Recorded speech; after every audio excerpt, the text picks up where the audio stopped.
कि जिस तीर्थंकर ने तीर्थ की स्थापना की है, उस तीर्थंकर ने अपनी देशना में कहीं से कहीं तक यह नहीं कहा कि तुम्हें तीर्थंकर परमेष्ठियों के अलावा भी किसी की आराधना करनी है। आज हम जरा सी बात में घंटा कर्ण का घंटा बजाते हैं। बोलो हाँ, हाँ बोलो हाँ महाराज।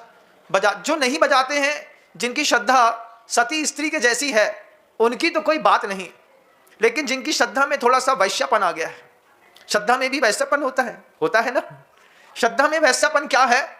हम जरा सी बात में किसी घंटा कर्ण का घंटा बजा रहे हैं, जरा सी बात में हम बाबा मानभद्र के पास चले गए, जरा सी बात में हमने सोचे समझे बिना पद्मावती को भगवान से ज्यादा अहमियत दे दी।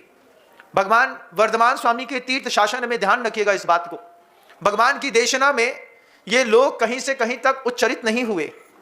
बाद में आचार्यों ने, आराती आचार्यों ने, वाराती साहित्यकारों ने इन सब की रचना करी है। लेकिन आचार्यों ने, तीर्थंकर ने जिस तीर्थ शासन की स्थापना की है, उसमें देवल यदि गुरु पूजासु ये शब्द लिखा है। देव की, तीर्थंकर देव की पूजा करो, गुरु की पूजा करो, यतियों की पूजा करो, धर्म की पूजा करो। जब हमारी ये जो श्रद्धा है, ये श्रद्धा एक जगह टिकी होती तो क्या गजब का होता। श्रद्धा एक जगह कैसे टिकाई जाती है भगवान? किसी तीर्थंकर के साथ अपने अंतर्भाव को जोड़ने के बाद बार बार उसके सामने बोलना पड़ता है।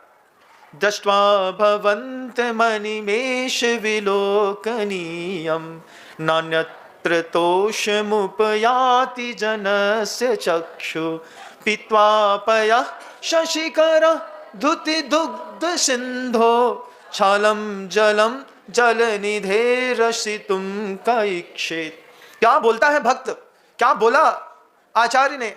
मानतुंग स्वामी क्या बोल रहे हैं कि तीर्थंकर परमेष्ठी आपको पाने के बाद दृष्ट्वा भवन्त मनिमेष विलोकनीय, हे प्रभु आपको इन आंखों से देख लेने के बाद नान्यत्र तोषमुपयाति जनस्य चक्षु, मेरे हाथ की जो थाली है ये मेरे तीर्थंकर के सामने चढ़ेगी।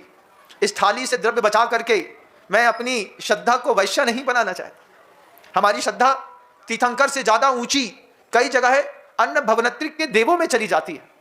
आचार्य परमेष्ठी कह रहे, एक स्त्रोत बताइए ना मुझे, कोई एक स्त्रोत्र जो महानतम आचार्यों के द्वारा लिखा गया हो और उसमें तीर्थंकर की भक्ति के अलावा किसी भी घंटा कर्ण की, मानभद्र की या किसी और की पूजा अर्चना का विधान हो। मैं आप सबको स्थिर करने का प्रयास करूंगा, होना और नहीं होना यह आपके प्रारब्ध के ऊपर है।